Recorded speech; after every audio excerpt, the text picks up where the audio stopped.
दोस्तों, आज की कहानी का नाम है श्रापित पहाड़ी। ये कहानी उन चार दोस्तों की है जो बहुत गहरे दोस्त हैं और जिनके साथ कुछ ऐसी घटना घटी जिससे उनकी पूरी जीवन शैली ही बदल गई। आइए सुनते हैं कि क्या हुआ था उनके जीवन में ऐसा।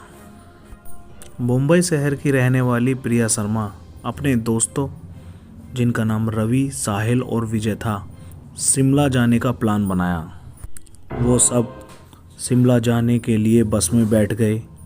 कुछ ही देर बाद प्रिया सो गई। अचानक प्रिया की नींद खुल गई तो उसने देखा कि बस में कोई नहीं था। यहाँ तक कि बस का ड्राइवर भी नहीं और उसके तीनों दोस्त भी नहीं और कोई भी पैसेंजर नहीं था। यह सब देखकर डर के मारे प्रिया जोर से चिल्लाने लगी। अचानक उसे लगा कि कोई उसके पीछे खड़ा है। जब उसने पीछे मुड़कर देखा तो वहाँ एक स्त्री बैठी हुई थी। उस स्त्री का चेहरा जला हुआ था। ऐसा लग रहा था कि किसी ने उसके चेहरे पर एसिड फेंक दिया हो। ऐसा भयंकर चेहरा देखकर प्रिया ने जोर से चिल्लाना शुरू कर दिया, बचाओ बचाओ बचाओ। और अचानक से प्रिया की नींद उड़ गई। वो एकदम डर गई और पूरी पसीने से भीग गई। तभी पास में बैठे विजय ने अपनी बोतल दी और बोला, तुमने शायद कोई सपना देखा होगा। थोड़ी ही देर में बस शिमला पहुंच चुकी थी। अब वो चारों एक होटल में रात बिताने के लिए गए। अब दूसरे दिन वो सब साथ में मिलकर होटल के पास वाले पहाड़ पे घूमने जाने के लिए बोलने लगे। करीबन आधा घंटा में वो सब पहाड़ के सबसे ऊंचे शिखर पर पहुंच गए। वहीं से नीचे देखने पर उन्हें घने और लच्छेदार पेड़ पौधे काफी सुंदर दिख रहे थे। अचानक साहिल चौंक गया और बोला, नीचे देखो, कोई खड़ा है, लगता है कोई स्त्री है। विजय और रवि भी देखने लगे, लेकिन उन्हें कोई भी नहीं दिख रहा था और बोले, तू पागल हो गया है क्या? इस घने जंगल में कोई स्त्री कैसे आ सकती है? तुम्हें शायद कोई भ्रम हुआ है। उसके बाद वह सब खुली जगह पर चले गए। रात होने ही वाली थी, इसलिए उन सब ने पहाड़ पर ही रुकने का निर्णय किया।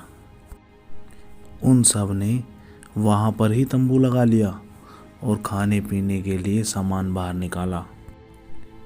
प्रिया की बैग तंबू से बाहर थी, इसलिए वह लेने के लिए बाहर गई तो वहाँ पर उसे किसी की आवाज़ सुनाई दी। प्रिया उस आवाज़ की ओर घूमी तो उसे सामने से कोई 3 आदमी आते हुए दिखाई दे रहे थे। उनके हाथ में तेज धार वाले हथियार देखकर प्रिया डर जाती है और दौड़कर तंबू के अंदर चली जाती है। उसने अपने सभी दोस्तों को यह बात बताई, लेकिन किसी ने भी उसकी बात पर विश्वास नहीं किया। तब प्रिया चिल्लाकर बोली, आप सब पागल हो गए हो क्या? कोई भी मेरी बात पर भरोसा नहीं कर रहा है। चलिए मेरे साथ बाहर, मैं आपको बताती हूँ। वो सभी बाहर आके शिखर की चोटी से नीचे देखने लगते हैं। उतने में ही उन सब लोगों को लगता है कि कोई 3 लोग उनकी ओर बढ़ रहे हैं। यह सब देखकर वो डर जाते हैं और तुरंत ही अपना अपना सामान समेटने लगते हैं और बड़े से पत्थर के पीछे जाके छिप जाते हैं। थोड़ी ही देर में वो सब ऊपर आ जाते हैं। प्रिया देख रही है कि उनके हाथ, पैर और सिर आम आदमी जैसे बिल्कुल नहीं थे। वो सब एक जगह पे बैठ जाते हैं और कुछ तांत्रिक विद्या शुरू करते हैं।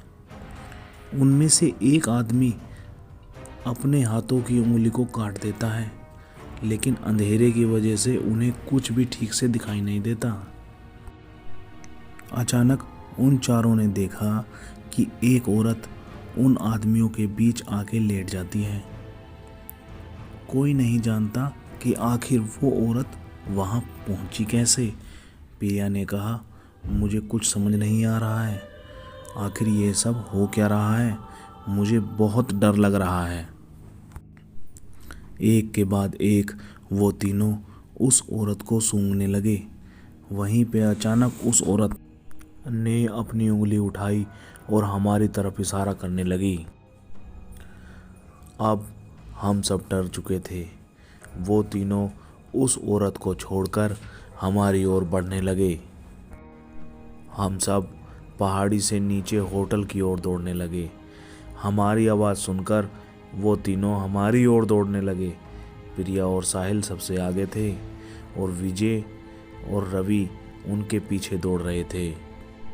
वहीं कुछ देर बाद प्रिया और साहिल होटल तक पहुंच गए, लेकिन रवि और विजय का कोई पता नहीं चल रहा था। हमने होटल के लोगों से उस घटना के बारे में सभी से बताया, तो उन लोगों ने कहा कि उस पहाड़ी पे कोई नहीं जाता है, वह पहाड़ी श्रापित है। जो भी वहाँ जाता है वो कभी वापस नहीं आता। आपकी किस्मत अच्छी थी कि आप अभी भी जिंदा हैं। लेकिन हमारे दोस्त रवि और विजय कभी भी वापस नहीं लौटे।